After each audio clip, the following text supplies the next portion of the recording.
This is our world. A warm, comfortable, familiar place. But walk away from the fire and look up. Our thoughts soon leave home. Are we just insignificant specks? Is the universe welcoming or hostile? We could stand here forever, wondering. Or we could turn our back on this beach, leave home, to see the universe, from here to its edge, to discover its wonders, confront its horrors. Beautiful new worlds, malevolent dark forces,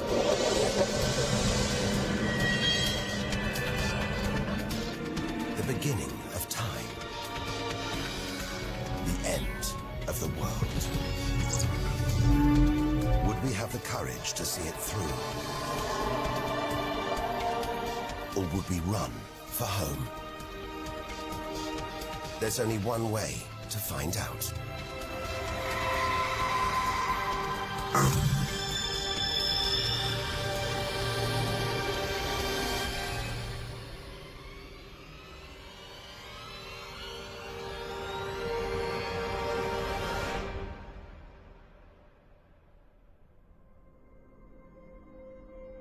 The edge of space.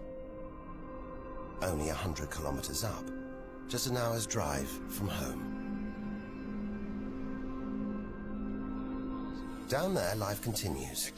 The traffic keeps moving, stocks go on trading, and Star Trek is still showing. Looks favorable enough at this point that the race should go. The Blue Jays will be without starter Jim Clancy for a couple of weeks. This morning, Order! Will the honourable gentleman resume his seat? Mr. Ashton. But we have to leave all this behind. To dip our toe into the vast dark ocean beyond.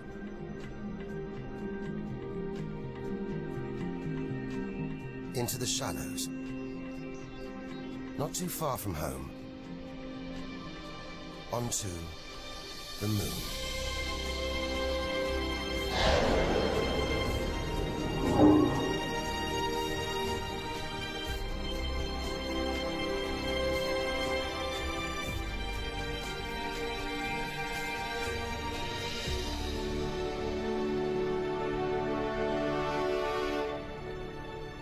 Dozens of astronauts have come this way before us. 12 of them have walked on the moon itself. Just over 400,000 kilometers from home, 3 days in a spacecraft. So close, it's as if we've barely left home. Familiar, safe, within sight of Earth.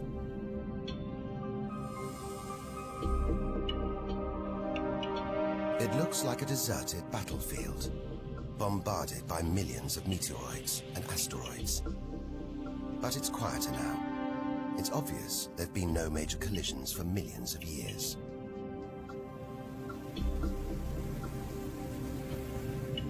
This brings back memories. The Apollo 11 lunar module.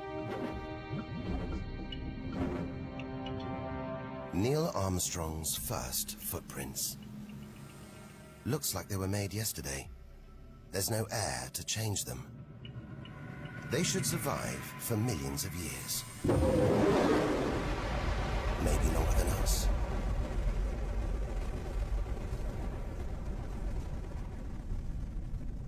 Our time is limited. We need to take our own giant leap. Further than any human has ever traveled.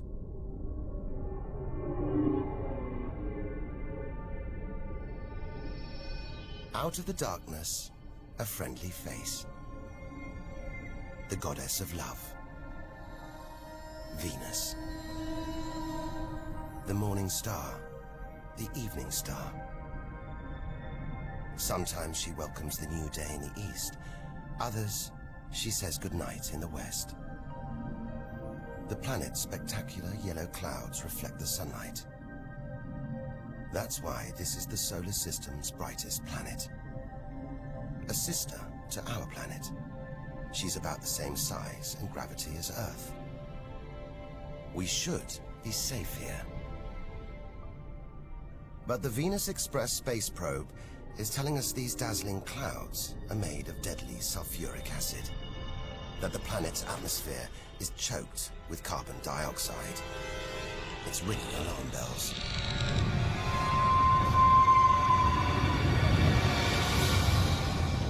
Venus is one angry goddess.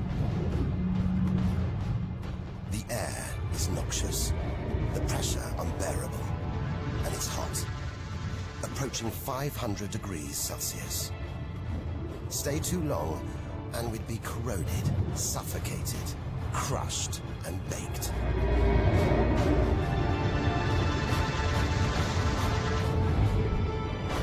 Nothing can survive here. Like this. It's a Soviet Venera robotic probe. Its heavy armor's been wrecked by the extreme atmosphere.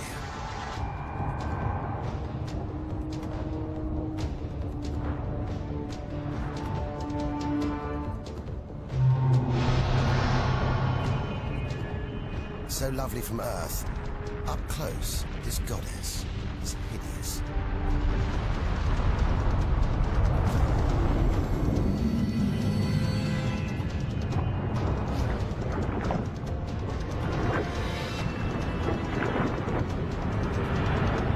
She's the sister from hell, pockmarked by thousands of volcanoes.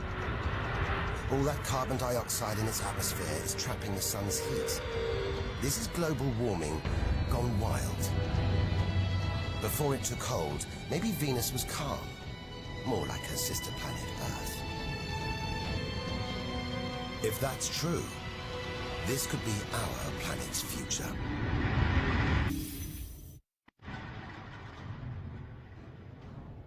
Beginning to think we shouldn't be out here, that we should turn back. But there's something hypnotic about the sun. Like Medusa, too terrible to look at, too powerful to resist, luring us onwards. On, like a moth to a flame. Dwarfed by, scorched by the sun, it's Mercury.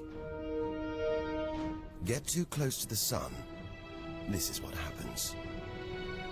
Temperatures swing wildly here. At night, it's minus 170 degrees. Come midday, it's 400 plus. Burnt, frozen, and look at those scars. A sign that Mercury had a violent past. The Messenger space probe is telling us something strange. For its size, this little planet has a powerful gravitational pull. It must be heavier than it looks. It's like a huge ball of iron, covered with a thin veneer of rock. The core of what was once a much larger planet. Maybe a stray planet slammed into Mercury, blasting away its outer layers in a deadly game of cosmic pinball. Whole planets on the loose, destroying anything in their path, even entire planets. And we're in the middle of it. Vulnerable, exposed, small. Everything is telling us to turn back. But who could defy this? The sun, in all its mesmerizing splendor. Our light, our lives. Everything we do is controlled by the sun. Depends on it. And more than that, it's the Greek god Helios driving his chariot across the sky. The Egyptian god Ra, reborn every day. The summer solstice sun rising at Stonehenge. For millions of years, this was as close as it got to staring into the face of God. 150 million kilometers from home, a 20-year journey by plane. Switch it off, and it's so far away, we wouldn't know about it for a whole 8 minutes. It's so big, you could fit 1 million Earths inside it. So heavy, its gravity controls the entire solar system.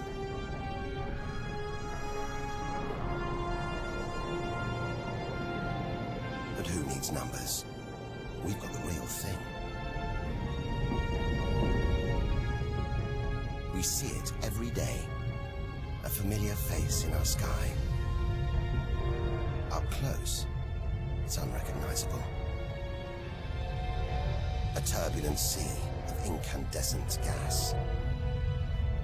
The thermometer rises to over 5,000 degrees. Down in the core, it's got to be tens of millions of degrees.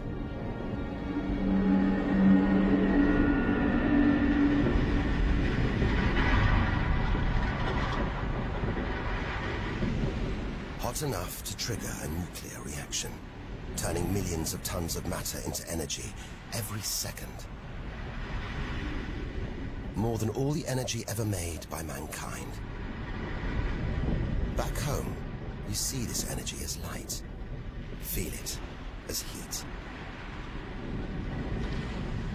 But up close, there's nothing comforting about the sun. It's so full of electrical and magnetic activity, it's bursting out in these huge incandescent gas loops called prominences. Each one releasing more energy than 10 million volcanoes. You could get the Earth through one of these loops and still have tens of thousands of kilometers to spare.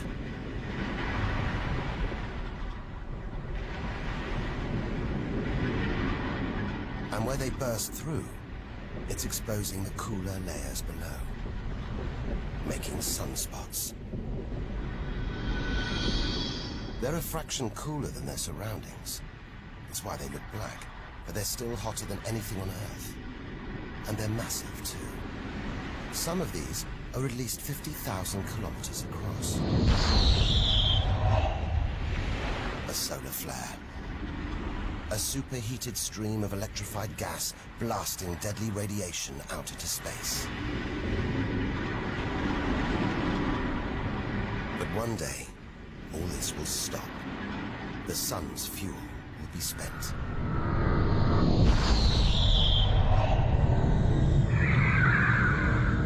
When it dies, that'll be it for the Earth as well. This God creates life and destroys it, demands we keep our distance.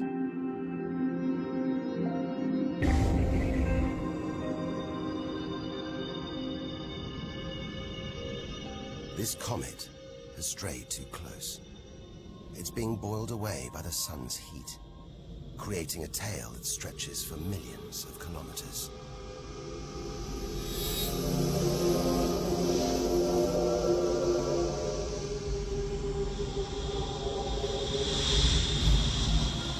It's freezing in here. There's no doubt where this comet's come from. The icy wastes of deep space. But look at all this steam, the geysers and dust. It's the sun again, melting the comet's frozen heart. A kind of vast, dirty snowball, covered in grimy tar. Tiny grains of what looks like organic material, preserved on ice since, well, who knows when. Maybe even the beginning of the solar system. Say a comet like this crashed into the young Earth billions of years ago. Maybe it delivered organic material and water, the raw ingredients of life. It may have even sown the seeds of life on Earth that evolved into you and me.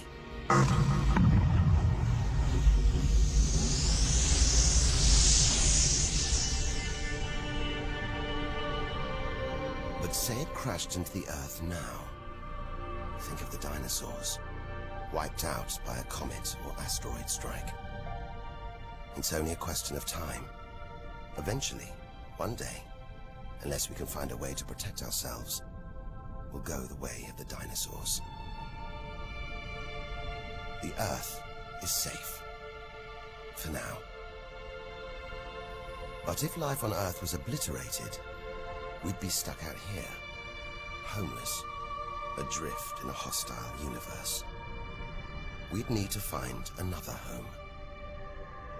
Among the millions, billions of planets, there must be one that's not too hot, not too cold, with air, sunlight, water, where, like Goldilocks, we could comfortably live.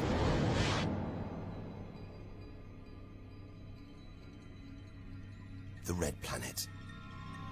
Unmistakably, Mars. For centuries, we've looked to Mars for company, for signs of life.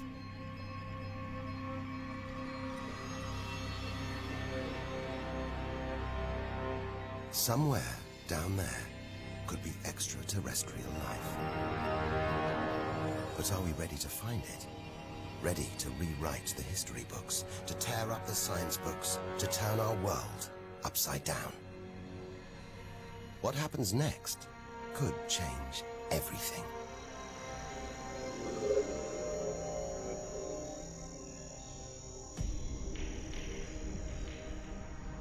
More than any other planet, Mars captures our imagination. Think of sci-fi films, comics. What follows? Martians. It's all just fiction, right? But what if there really is something here? If there is, it's living on a dead planet.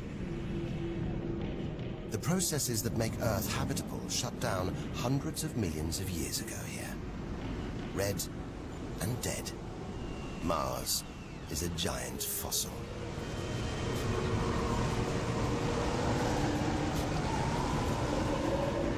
Something's alive. A dust devil. A big one. Bigger than the biggest tornadoes back on Earth. There's wind here. And where there's wind, there's air. Air that could sustain extraterrestrial life. But it's too thin for us to breathe. Full of choking carbon dioxide.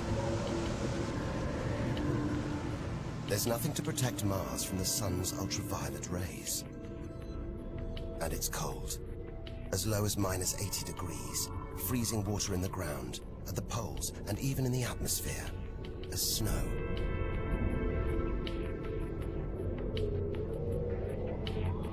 It's hard to believe anything could live here. But on Earth, there are creatures that survive in extreme cold, heat, and even in the deepest ocean trenches. It's as though life is a virus. It adapts, spreads. Maybe we're carrying the virus of life across the universe right now. Even in the most extreme conditions, life usually finds a way. But on a dead planet, with no geological activity to replenish the minerals and nutrients in its soil, no heat to melt its frozen water, and all this dust, it's hard to see where we're going.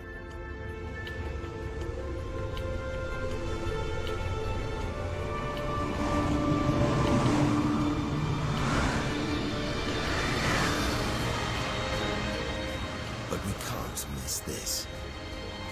Olympus Mons. A vast, ancient volcano. 3 times higher than Everest. So wide, it would stretch almost all the way across Spain. Since its discovery in the 1970s, it's been declared extinct.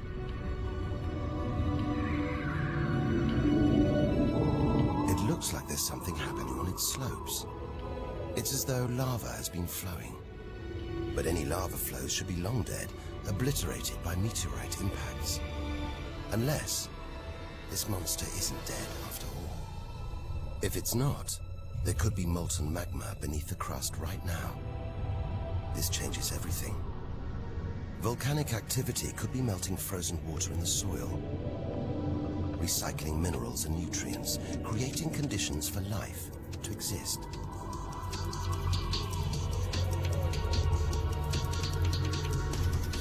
This makes the Grand Canyon look like a crack in the pavement. It goes on and on. So far, it would stretch all the way across North America. But look, signs of activity, erosion, and what looks like dried up riverbeds on the canyon floor. Maybe volcanic activity melted ice in the soil, sending water flowing through this vast canyon. Activity that we now know could still be melting ice, creating water. And where there's water, there could be life. If we can find running water, there's a chance we could find living creatures. Trundling across this desolate landscape, the NASA rover Opportunity. It's finding evidence that these barren plains were once ancient lakes or oceans that could have harbored life.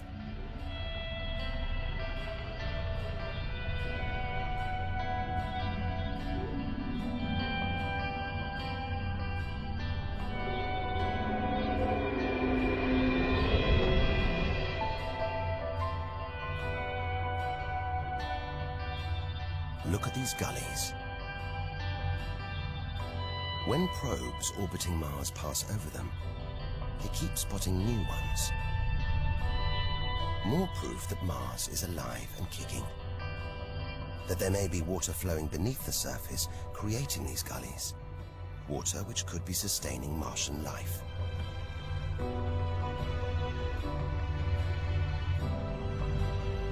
Now all we have to do is find it. Unless we've already found it. Not on Mars, but on Earth. There's one theory that has life starting here before moving to Earth. The idea is that an asteroid impact blasted fragments of Mars, complete with tiny microbes, out into space and onto the young Earth, where they sowed the seeds of life itself. No wonder we find Mars fascinating. It could be our ancestral home. If it's true, it means we're all Martians. The Mars we thought we knew is gone, replaced by this new, active, changing planet. And if we don't know Mars, possibly the solar system's most studied planet, what else don't we know? There must be other secrets out there, waiting to be discovered.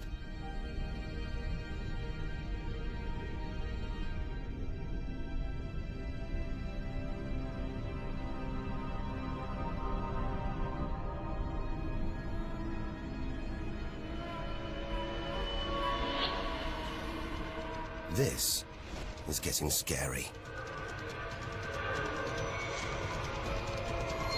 It's like being inside a giant computer game.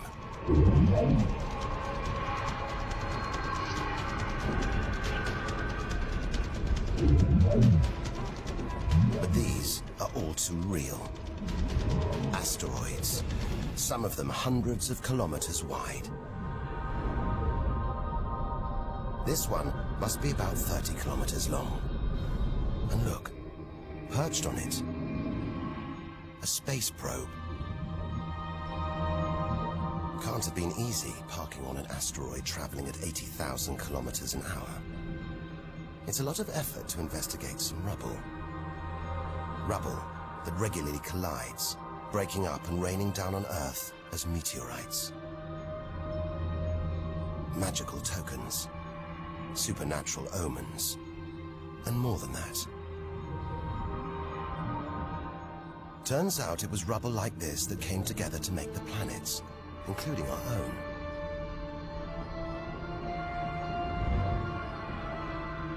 So by dating the meteorites we find on Earth, we know the planets were born 4.5 billion years ago.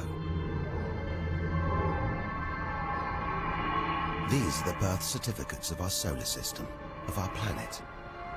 But for some reason, these rocks didn't form into a planet. Something must have stopped them. Something powerful.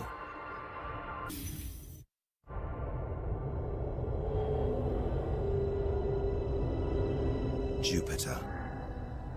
What a monster. At least 1,000 times bigger than Earth. So vast, you could fit all the other planets inside it.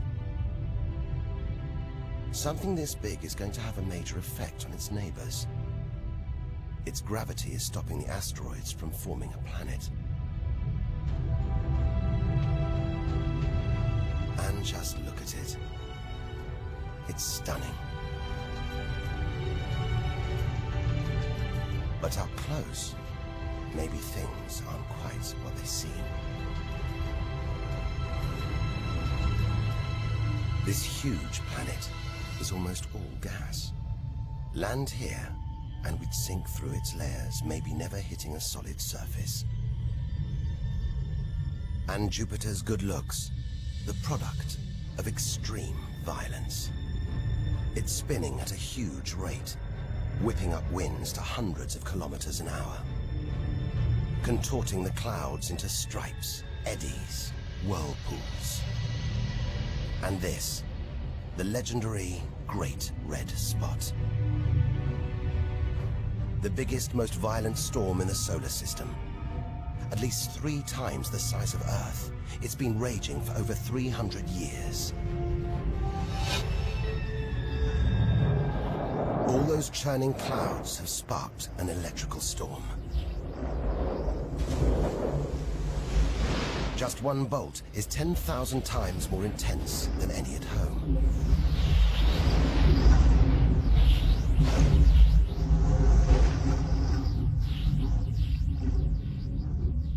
It seems the best place, the safest place to see Jupiter is from a distance. That's just beautiful, dancing round the poles like the aurora back home.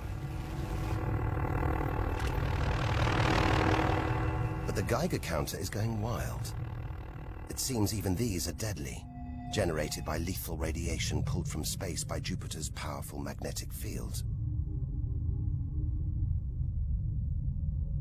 We're beginning to realize out here, nothing is what it seems. The universe is full of contradictions, deceptions, traps. Right now, we need a safe haven. Somewhere to find our feet, catch our breath. Maybe this, the multicolored moon Io, is it?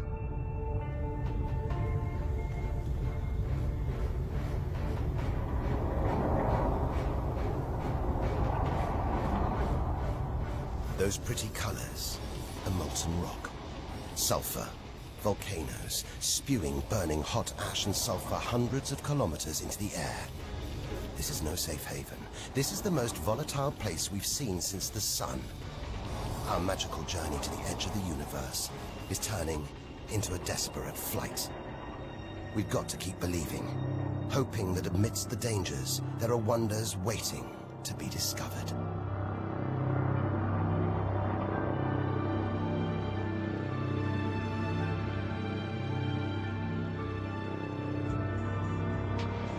650 million kilometers from home. What a weird-looking place. And yet it looks strangely familiar.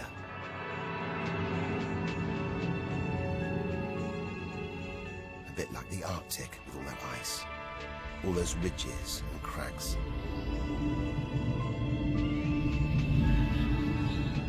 This is Europa. And maybe, like the Arctic, this ice is floating on water. Liquid water.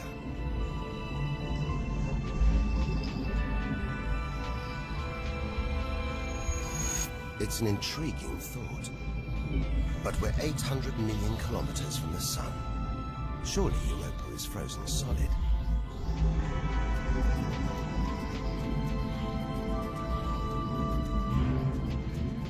Unless Jupiter's gravity is creating friction deep inside, stopping Europa from freezing solid. allowing life to develop in the waters beneath its frozen crust. We might be meters away from aliens, from a whole ecosystem of microbes, crustaceans, maybe even squid. The only thing between us and the possibility of alien life, this layer of ice. But until we send a spacecraft to drill through the ice, Europa will remain one of the solar system's greatest mysteries.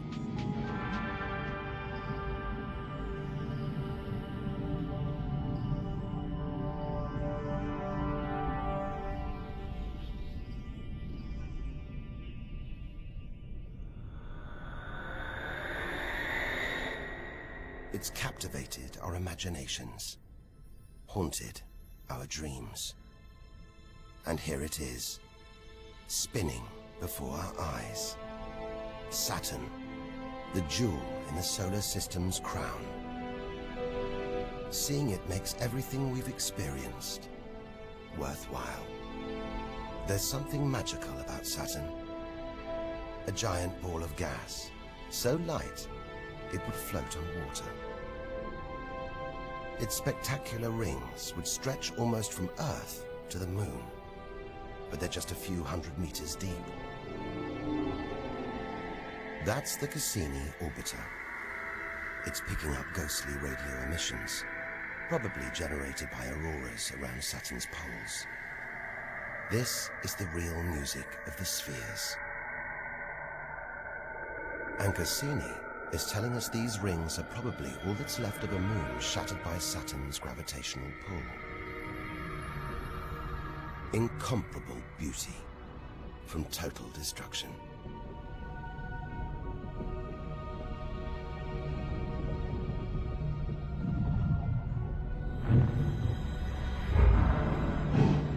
Billions of shards of ice, some as small as ice cubes, others the size of houses. They collide, break apart, reassemble.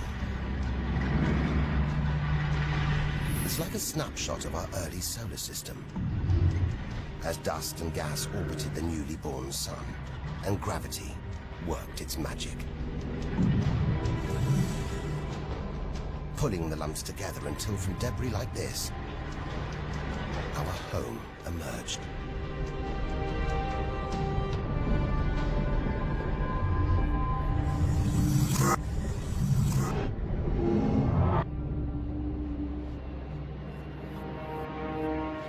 We could stay here forever, gazing at Saturn's seductive allure. But we have to drag ourselves away. We've got so much further to go, so much more to learn. Which isn't easy when the largest object in sight is this moon, wrapped in thick clouds. Titan.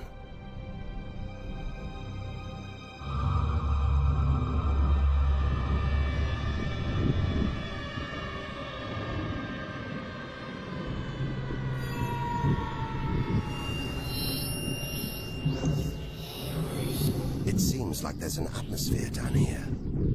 There's wind, rain, even seasons. And look at these rivers, lakes and oceans. It's the most similar place to Earth we've seen so far. Maybe it was worth tearing ourselves away from Saturn after all. Except that's not water. That's liquid natural gas. There must be hundreds of times more natural gas here than all the Earth's oil and gas reserves. If we could get it home, it could power our cities, fuel our cars for thousands of years. Or maybe, one day, we could use it here to fuel a colony. Assuming there isn't life on Titan already. The Huygens space probe, dropped onto Titan's surface from Cassini, is here to find out. It's telling us there are organic materials in the soil, but it's so cold, minus 180 degrees. There's no way these can come together to form life. Unless Titan warms up. The sun is predicted to get hotter. When it does, maybe life will spring up here, just like it did on Earth billions of years ago. As the Earth gets too hot for us, maybe we'll move to Titan. One day we might call this distant place home.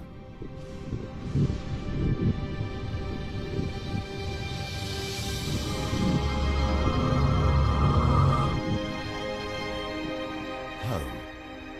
We're at least 1 billion kilometers away now. Beyond this point, we lose visual contact with the Earth.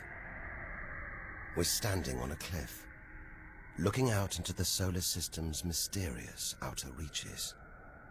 If we want to understand the universe, to reach its edge, we have to jump.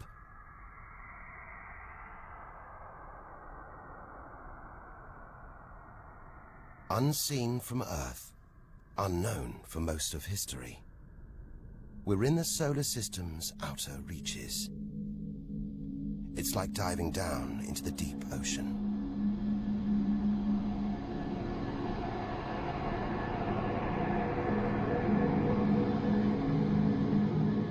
Those rings. It looks like Uranus has been tilted off its axis, toppled over by a stray planet.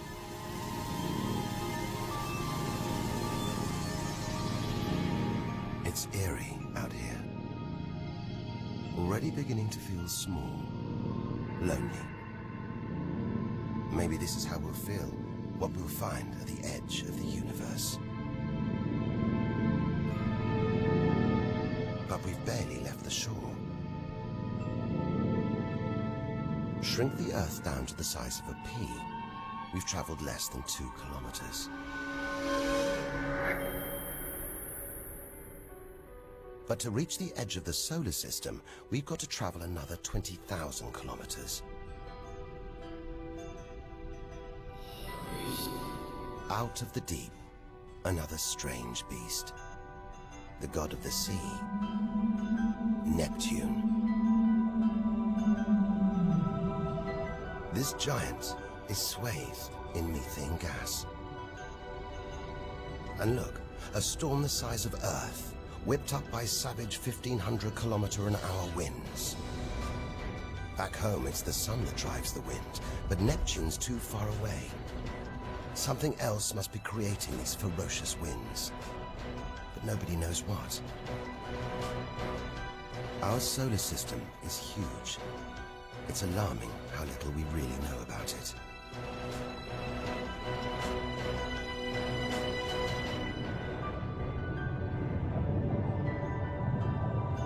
Plunging deeper, something to cling to. After all those balls of gas, a solid moon. Triton.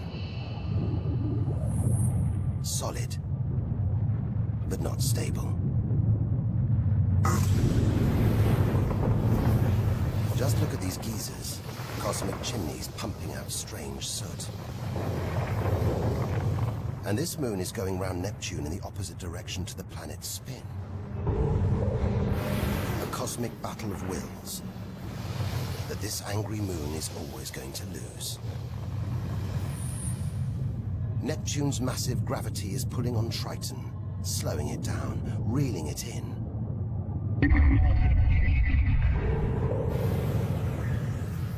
One day, it'll be ripped apart by Neptune. And that's it. No more moons, no more planets to see in our solar system. It's getting colder. We're getting further from the sun, slipping from the grip of its gravitational tentacles. But look at all this. It's not a void. It's teeming with frozen rocks, icy spheres, like Pluto. Until recently, it seemed Pluto was alone. Beyond it, nothing. We were wrong. More frozen worlds. Discoveries so new, nobody can agree what to call them. Plutinos, ice dwarfs, cubanos. Whatever the name, the implications are the same. Our solar system isn't the neat model we thought it was. Over 13 billion kilometers from home, the most distant thing ever seen to orbit the Sun, another small, icy world called Sedna, discovered in 2003. Its orbit takes 10,000 years and sends it 130 billion kilometers from the Sun. Hang on. There's something else out here. 16 billion kilometers from home, the space probe Voyager 1.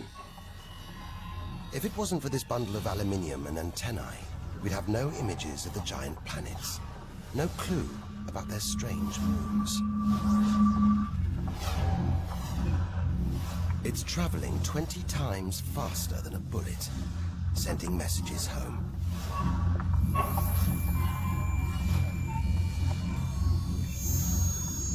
And look, on its side, that gold panel, a kind of intergalactic message in a bottle. There's a greeting recorded in different languages.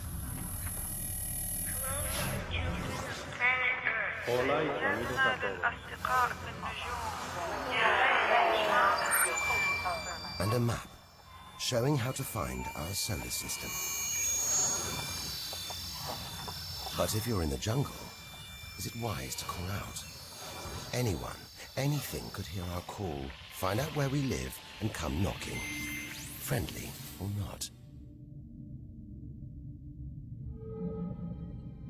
A cloud of cosmic icebergs stretching for what seems like forever. They look like the comet we saw earlier. Maybe it started life out here, until something dislodged it, sending it towards the Sun, just like the comets that may have planted life on Earth billions of years ago. And seeing all this ice, maybe they carried water to Earth too. It's an astonishing thought. The water in the oceans, in your coffee, even in your body, all from this distant celestial ice machine.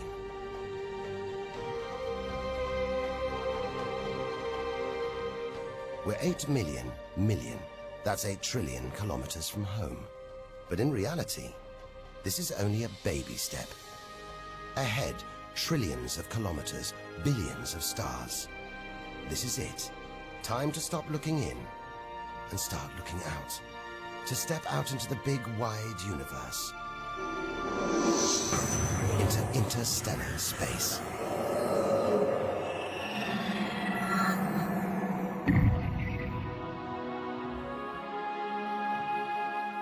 Interstellar space. Far beyond our solar system. What a view. Billions of stars like our own sun, many with planets, many of those with moons.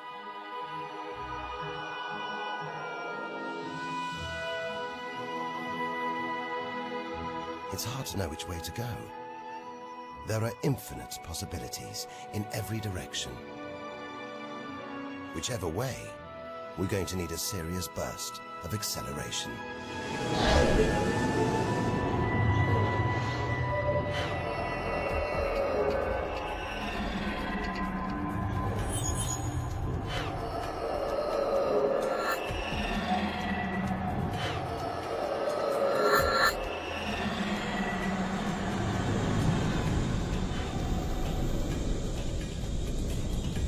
40 trillion kilometers from home.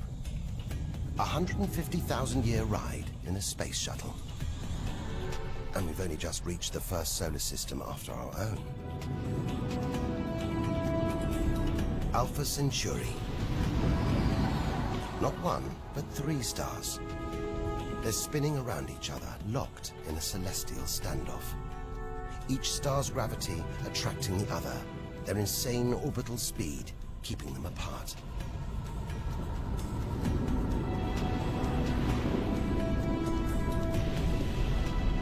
Get between them, and we could be flung into the face of one of these stars. Vaporized, trillions of kilometers from home. So far, the kilometers are becoming meaningless. We're going to have to talk in light years. A beam of light takes 1 year to travel 10 trillion kilometers. So 40 trillion kilometers is 4 light years from home. It's crazy. Distances so vast, they're almost beyond comprehension.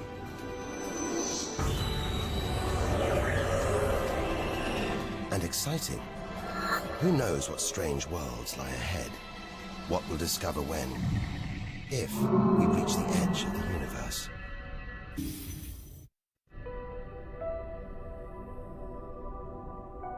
"10 light years from Earth, the star Epsilon Eridani.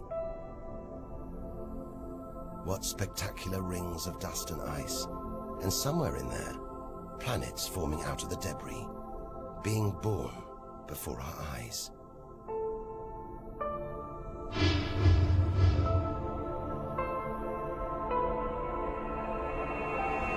Asteroids and comets everywhere.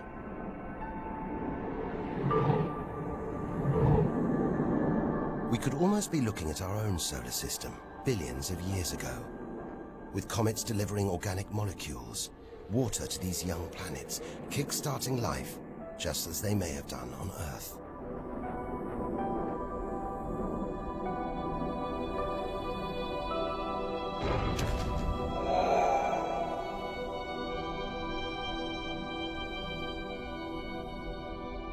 At the center of all this action, a star smaller than our sun. It's still in its infancy. Any life in this solar system would be primitive at best.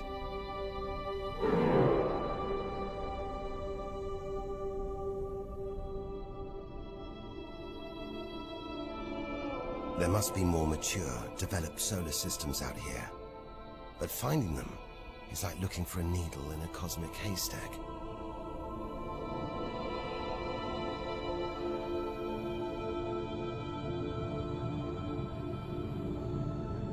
"20 light years from Earth. Star Gliese 581.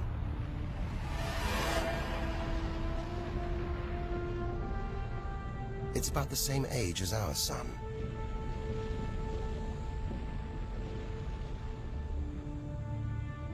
And orbiting it, this planet. It's just the right distance from its sun. Any closer and water would boil away. Any further and it would freeze. Ideal conditions for life to have evolved.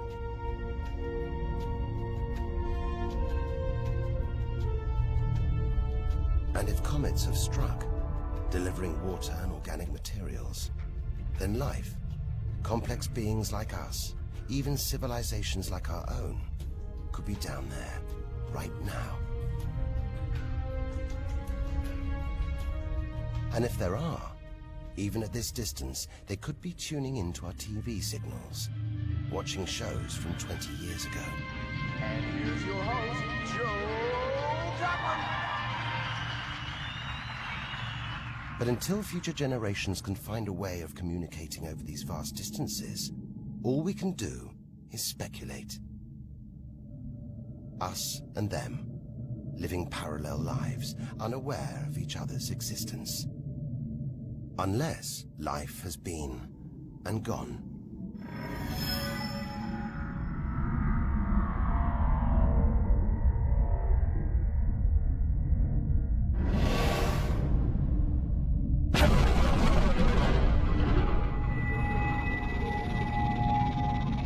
That's the problem with comets. They're creators and destroyers. As the dinosaurs found out the hard way 65 million years ago. This is the needle in the cosmic haystack, the closest we've come to a habitable solar system like our own. But it's a chance encounter. There could be hundreds, millions more solar systems like this out here. Or none at all.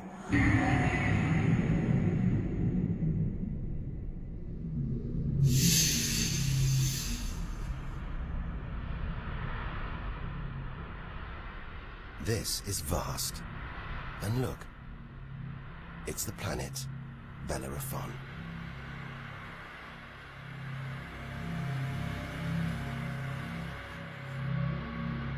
So close to its own sun, it's a miracle it was discovered at all.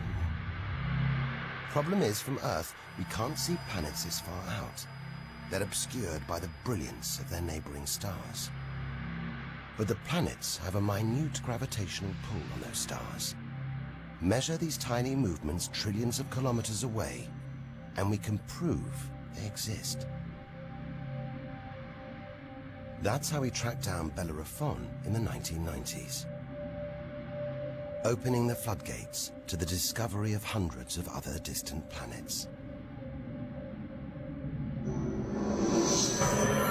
65 light years from Earth.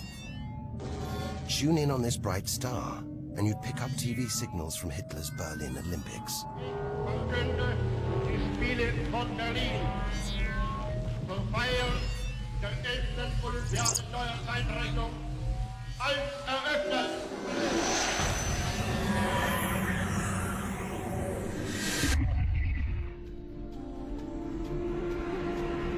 Twin stars. It's Algol, the demon star, feared since ancient times on account of its sinister behavior.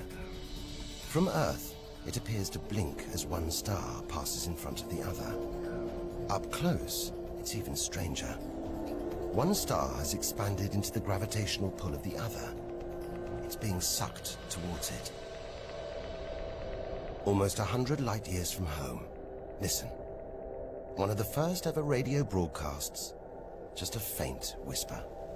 We'd appreciate it if anyone hearing this broadcast would communicate with us. We are very anxious to know how far the broadcast is reaching. And then silence. From here on out, it's as if Earth never existed. Any aliens living beyond here will have no idea we're there. It feels like a lifetime ago we stood on that beach, looking up at the sky, wondering where and how we fitted in. It's time to appreciate the wonders we're seeing, not just for what they tell us about our own world. It's what they can tell us about the whole universe, its past and its future.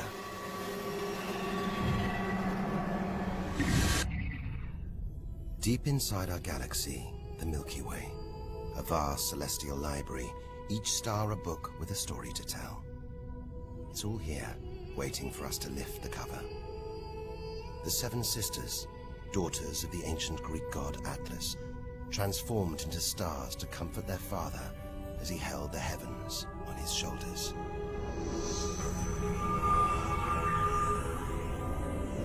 And this giant, Betelgeuse, the brightest, biggest star we've seen so far. It's got to be at least 600 times wider than our own sun.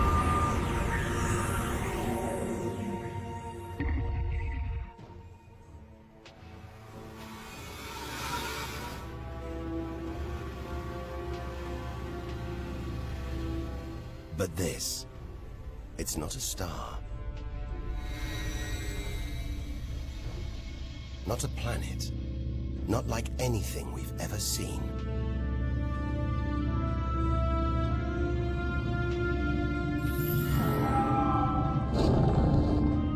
A ghostly spectre, more than 1,300 light years from Earth. Orion's dark cloud.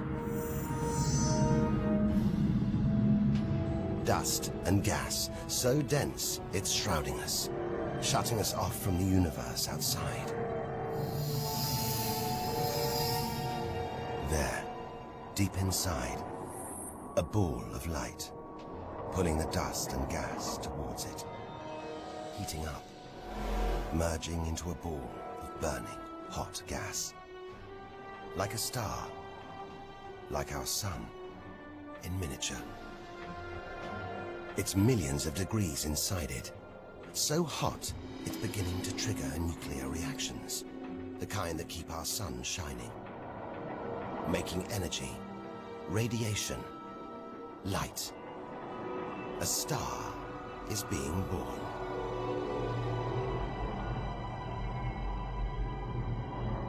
Or rather, stars.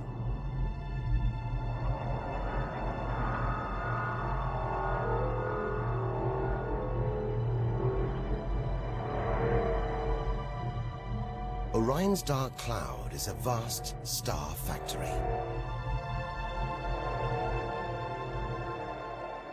We're witnessing the birth of the future universe.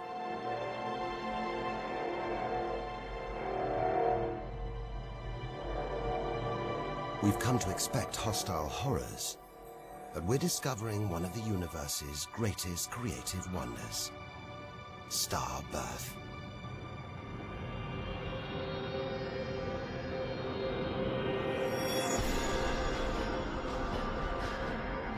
Perhaps we spoke too soon.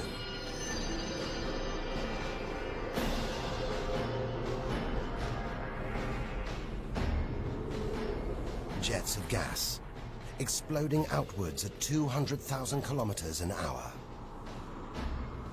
blasting dust and gas out for millions of kilometers.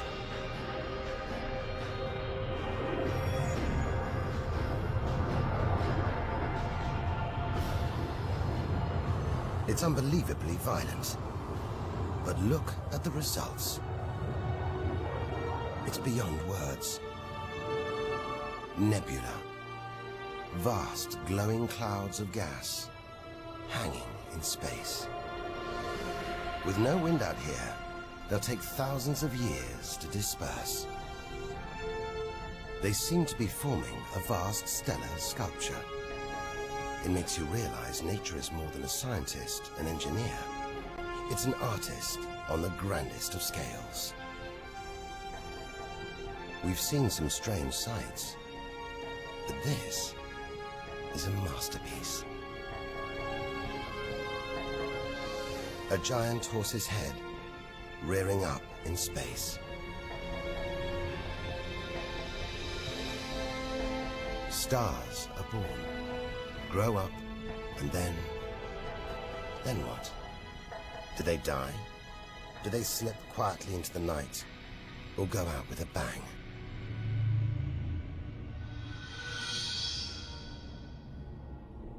Somewhere between here and the edge of the universe lies the answer. Nearly 4,000 light years further, luminous clouds suspended in space, encircling what was once a star like our own sun. All that's left of it are these brightly colored gases. Elements formed by nuclear fusion deep inside the star, released into space on its death.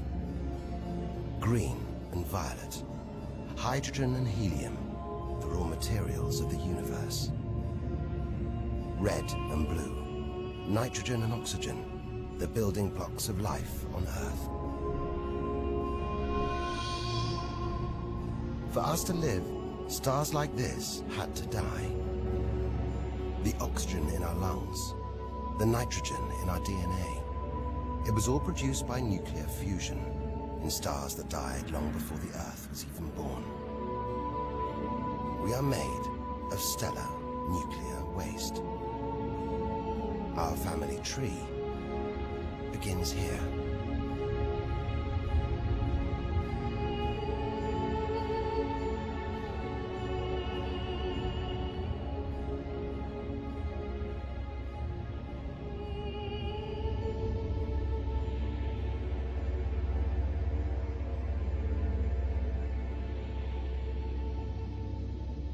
At its heart, the ghost of a star. It's a white dwarf. White, hot, small, but unbelievably dense. In the star's dying moments, its atoms fused and squeezed together, making it so dense that just a teaspoon of this white dwarf would weigh 1 ton.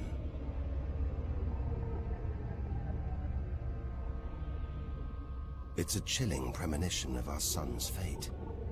6 billion years from now, it'll become a white dwarf. Its death will herald the end of life on Earth. It makes you wonder how many other worlds have been and gone. Stories left untold. Celestial books lost forever.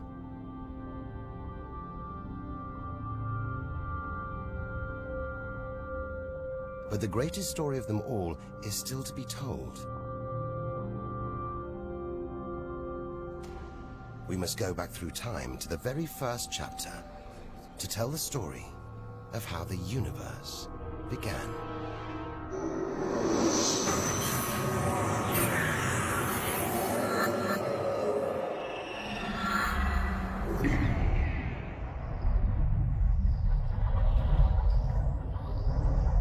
The scattered remains of a dead star.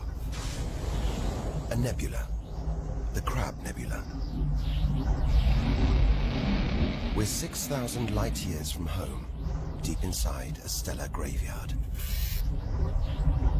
We've learned so much, seen things we'd never have believed possible. Now, sights like this, wonders once beyond imagination, we take in our stride. We're ready. Ready to face whatever lies ahead. Determined to reach the edge of the universe. It looks dead, but maybe this is just the calm after the storm. After a massive explosion.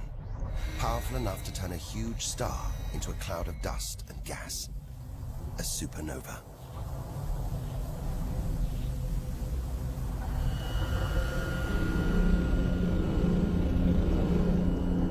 Eye of the storm, a spinning, pulsating star, a pulsar.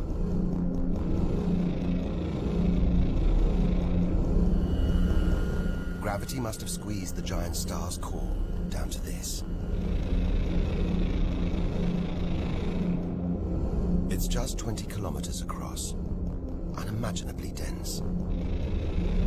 One pinhead of this would weigh hundreds, maybe millions of tons. As it shrank, like a figure skater spinning on the spot, arms outstretched, then pulling them in, it began to spin faster. Two beams of light, energy, radiation, spinning 30 times a second, powering the huge cloud of dust and gas. There's so much radiation here, more even than on the sun.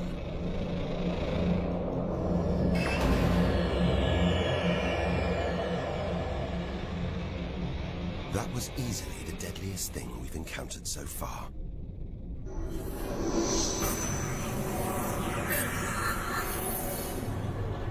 Once, it would have terrified us.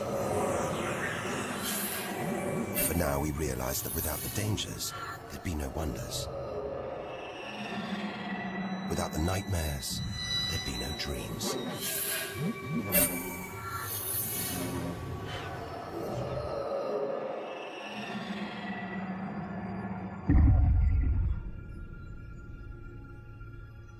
Getting a strange sensation. A feeling, as though there's something bad out here. A malevolent presence. The one thing we didn't want to encounter. Impossibly black, blotting out the stars behind it. We are staring into the face of extinction. The remains of a giant star. A black hole. Instead of contracting to a white dwarf or a pulsar, it just kept on going. Shrinking until it got so small it's just a few kilometers across. Far denser than a pulsar and impossible to resist.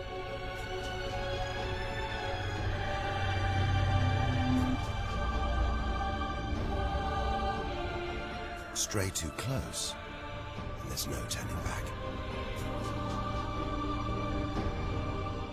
Now we know why it's a black hole. Its gravity is so intense, not even light can escape. This asteroid, it's a lump of solid rock, but it's actually stretching, being dragged towards the gaping hole. Inside, there's no matter as we know it. No time, no space. All the rules of physics collapse.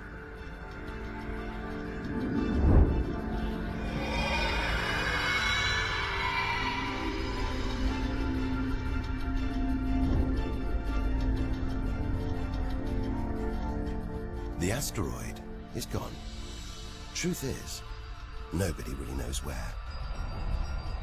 We're looking at the limit of human understanding. There could be millions of black holes creeping around our galaxy. More perhaps than all the stars in the sky. But we wouldn't see them until it was too late.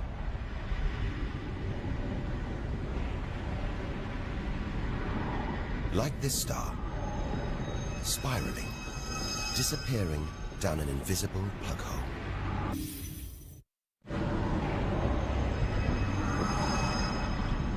Who's to say we don't live inside a vast black hole?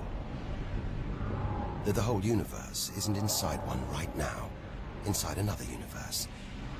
Think about it for too long, and your mind reels. Sometimes it feels like the more we see, the less we know. But we do know our galaxy is more complex and more dangerous than we ever imagined.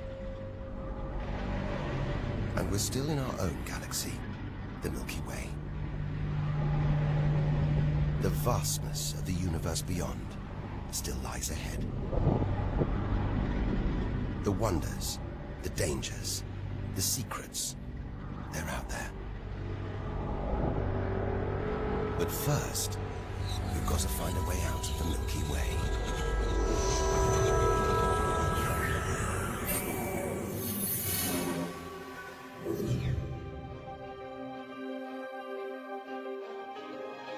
"7,000 light years from home, still deep inside our own galaxy.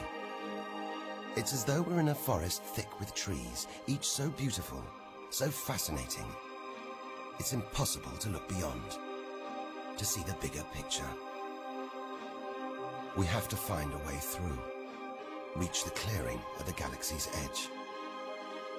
Only then can we begin to understand where it and we all began. But faced with sights like this, it's hard to leave. A colossal glowing cloud topped by these great towers of dust. The pillars of creation. Like a gateway into the far galaxy. Both pillars studded with tiny protrusions. Embryonic star systems. Each one the size of our solar system. Another monument to nature's astonishing creativity. We have to ignore its captivating beauty, its siren song, tear ourselves away, in order to carry onwards towards the edge of the galaxy.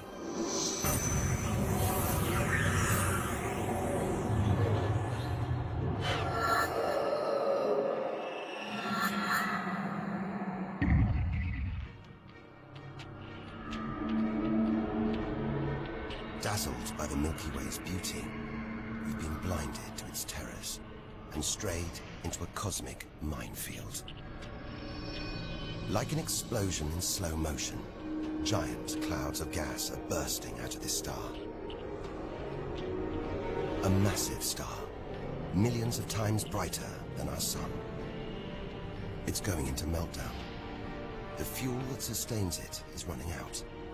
The nuclear reactions that power it winding down. We're watching its death throes. Eventually, the core will implode. The result, a new black hole.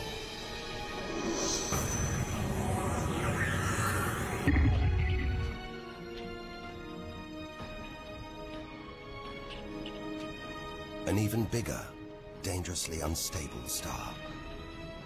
But this one's about to explode. And when a star this big dies, it's 100 times more violent than a supernova. Somehow we've stumbled into the most violent star death imaginable. A hypernova.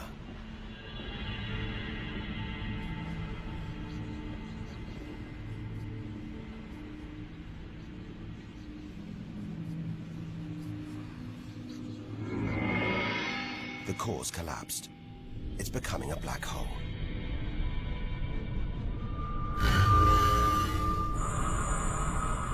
And that's the shockwave, surging through the star, ripping its outer layers into space.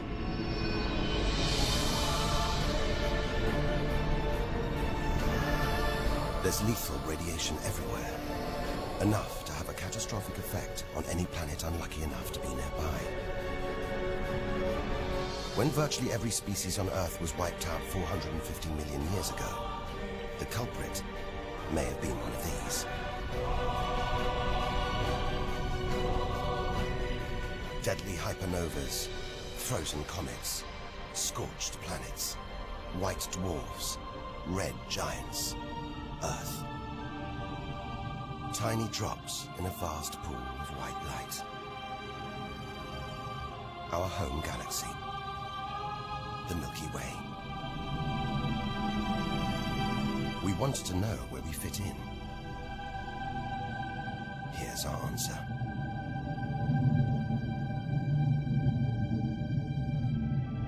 Civilizations, past and present. Everyone that's ever lived. The smallest bug, the highest mountain. All of it. Invisible. Not even a tiny speck.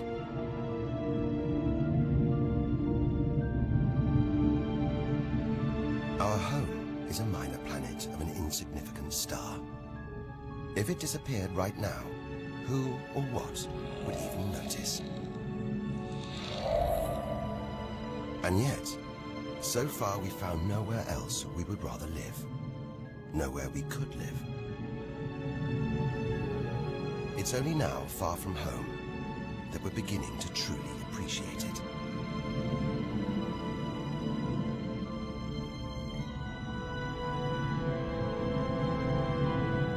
Look at all these stars. Hundreds of thousands of them. Surely one of these, more than one, must be capable of supporting life.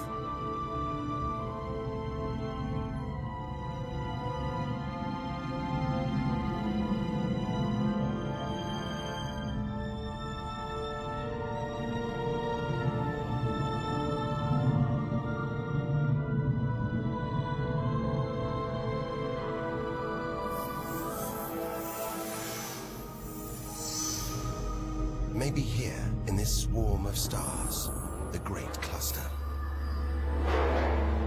Back in the 1970s, astronomers sent a message in this direction, detailing the structure of our DNA and our solar system's location. But it's so far from home, the message won't arrive for at least another 25,000 years.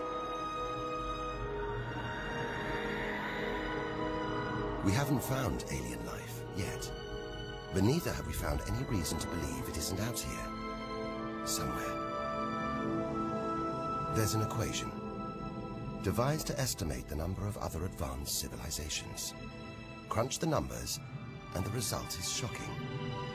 There could be millions of civilizations, just in our own galaxy.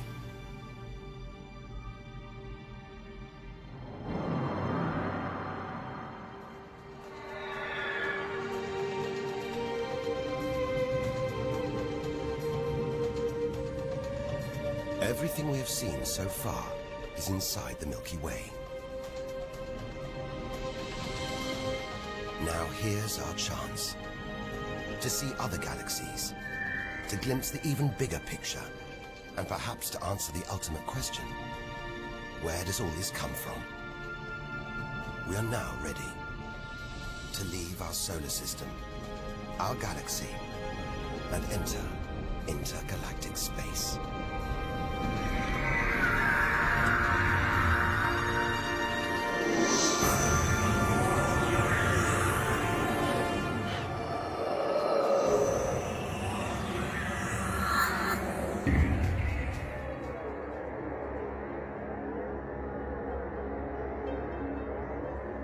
Beyond the Milky Way, through the vast expanse between galaxies, against all the odds, we've made it to intergalactic space.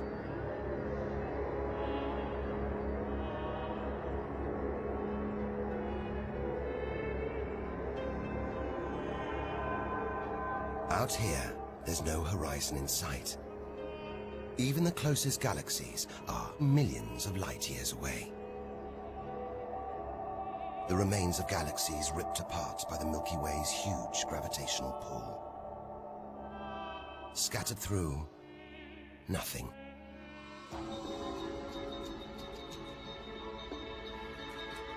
This is as close as the universe gets to a perfect vacuum. But even this isn't totally empty. There are thin wisps of gas, fine traces of dust, and something else. Dark matter. So mysterious we can't see it, feel it, taste it, touch it, or even measure it. Yet so common, it could make up over 90% of all the matter in the universe. If dark matter does exist, it means there's no such thing as empty space. Even out here, we're surrounded by matter. We only know it exists because of the strange hold it exerts on galaxies, like this one, the Large Magellanic Cloud.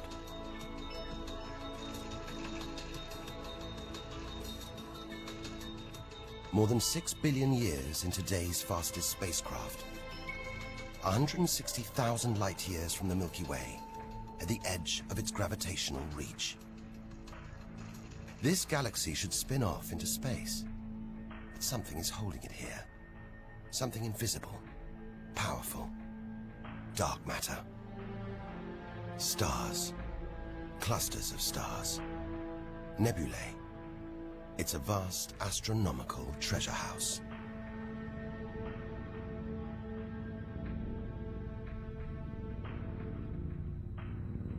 But look at this. It's like a string of gleaming pearls. It's a fireball, expanding out from what must have been a massive explosion. A supernova. So bright that when light from the explosion reached the Earth in 1987, it was visible with the naked eye. And so violent, it triggered a string of nuclear reactions, forcing atoms together, creating new elements. Gold, silver, platinum, blasting them out into space.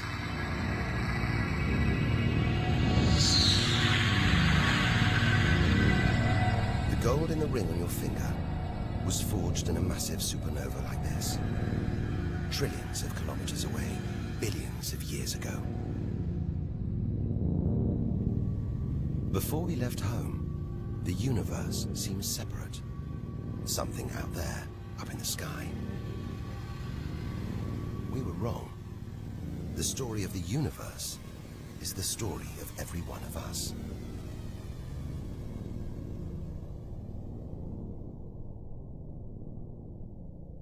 It's comforting to remember as we venture through this abyss.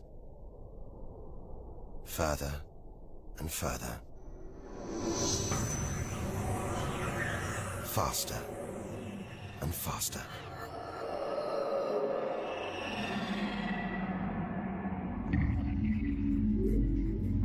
The Andromeda Galaxy, 2.5 million light years away.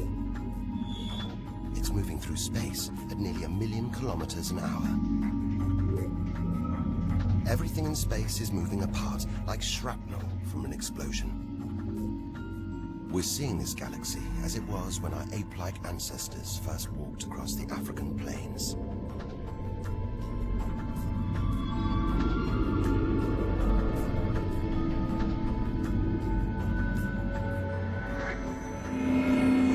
We go further through space, and further back in time.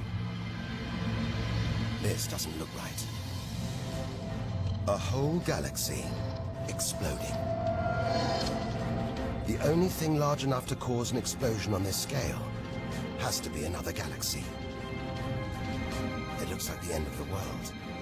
But we've seen enough to know things are never that simple. This galaxy won't die. It'll be reborn. A new shape, perhaps even new stars. As dust and gas collide, creating friction, shockwaves, triggering the birth of stars.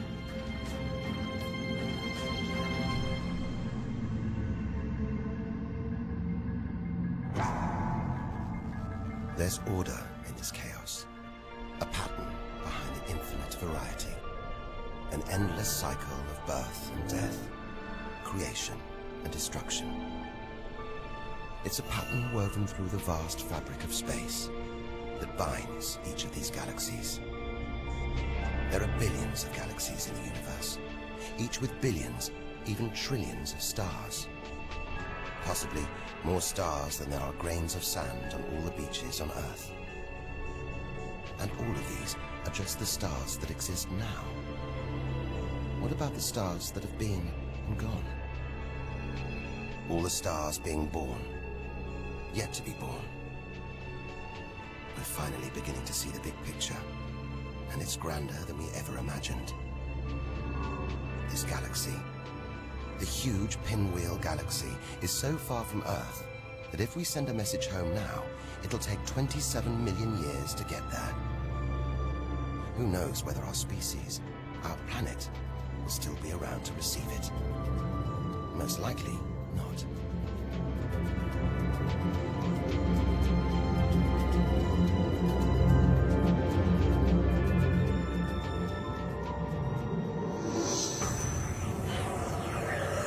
We travel on, back through time.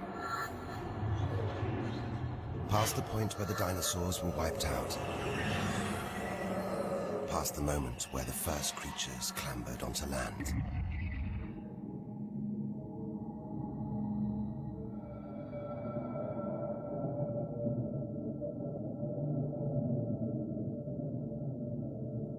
"2 billion light years from home, closing in on the edge of the universe, going back to the beginning of time." This isn't a galaxy. It's brighter than hundreds of galaxies put together. A blinding beam of energy bursting out for trillions of kilometers. Something this big, this bright, must be incredibly powerful. Experience tells us out here, power equals danger. It looks like a quasar, the deadliest thing in the universe. If it is, then our journey could be over, just as the end is almost in sight.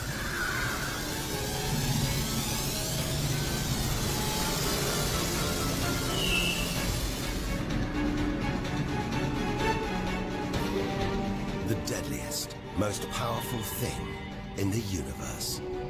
A quasar.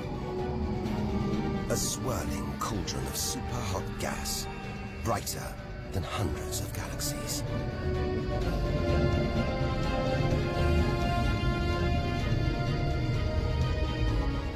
The source of this awesome power lies deep inside the heart of the beast. A heart of darkness. A supermassive black hole, as heavy as 1 billion suns.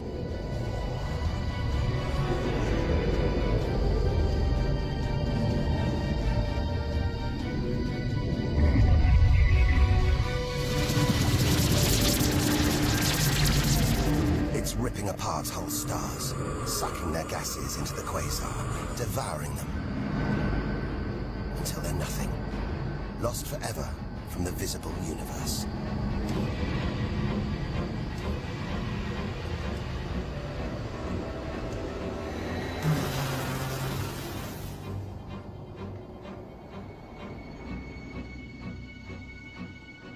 We've seen the worst the universe can throw at us, the most powerful and destructive forces the universe produces.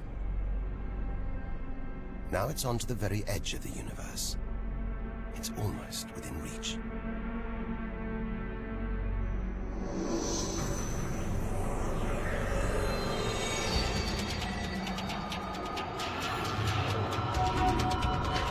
We'll need to go further, go faster if we're to cross the final reaches of the known universe.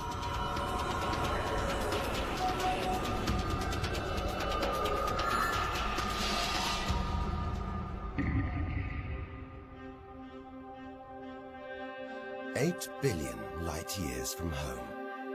More galaxies. But these look different.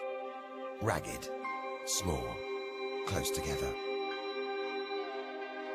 We're so far back in time, we're seeing these galaxies as they were before the Earth was even born.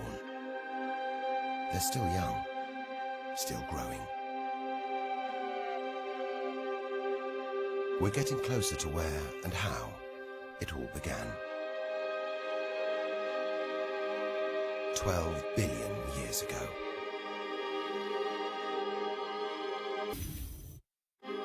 Look at the galaxies now.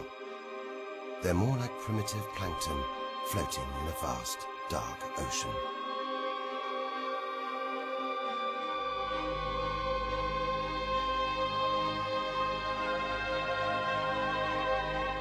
It's magical.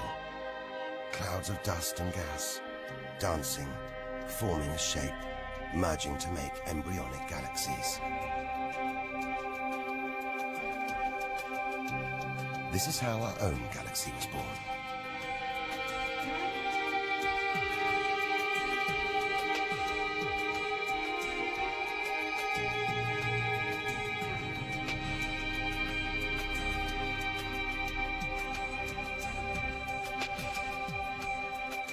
They're disappearing. We've gone back before the stars were born. Into a cosmic dark age. And before that, light. The afterglow from a massive explosion. The explosion which created the known universe.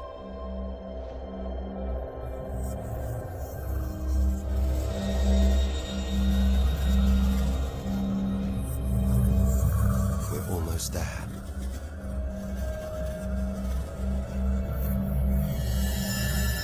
This is it. We've made it. The edge of the universe. 130 billion trillion kilometers from home. 13.5 billion years ago.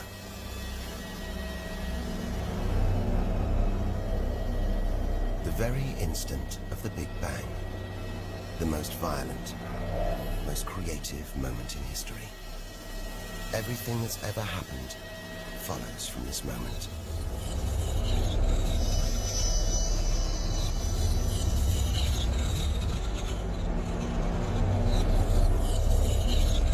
Every religion, every culture has pondered it. But we still don't know what sparked this act of creation, or why.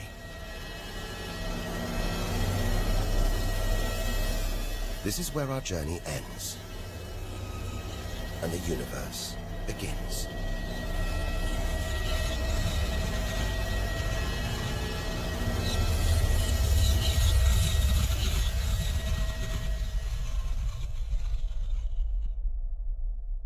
An infinitely hot, small, dense point erupts.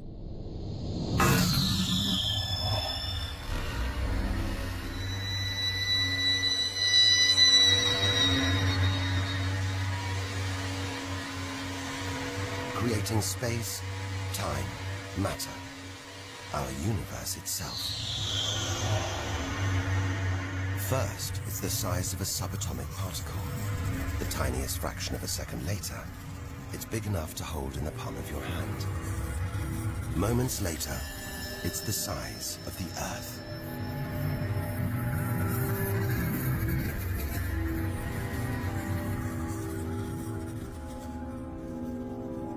Today, the light from the Big Bang is still spreading out as a hiss of radio static. Your TV aerial picks it up. You can see it as static on an untuned TV.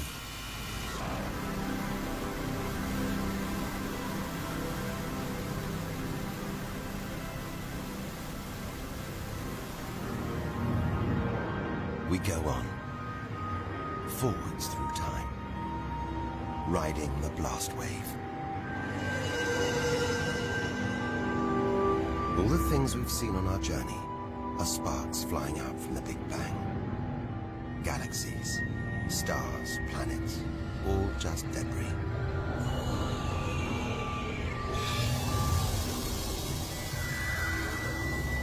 back through our galaxy.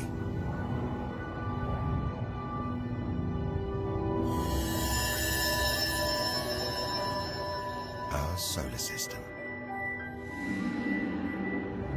Until we reach another cooling cinder, swirling in the afterglow of the Big Bang. The Earth.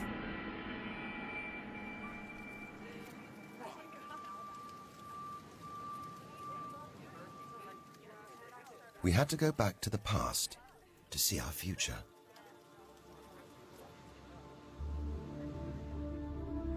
Three billion years from now, the vast Andromeda galaxy smashes into our own. A new galaxy is born. The sun and planets survive, but they've been thrown into a huge looping orbit around the new galaxy. The sun is becoming a red giant, swallowing up Mercury and Venus, scorching our planet's surface, destroying all life on Earth.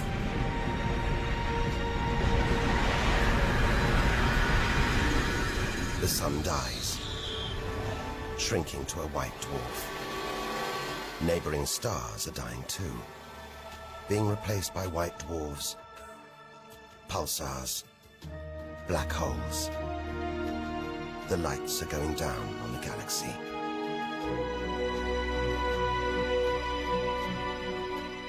Since the Big Bang, the universe has been fading, dying, not with a bang, but with a long, drawn-out whimper.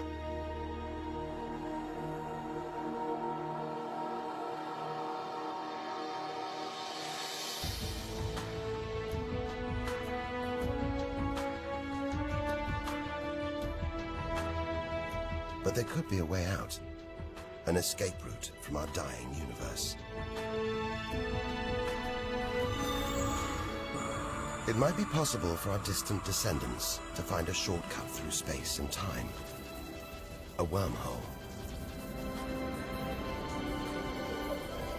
If there are other universes, it could take our descendants from our doomed universe into a parallel one, where they could find another Earth, still in the prime of life.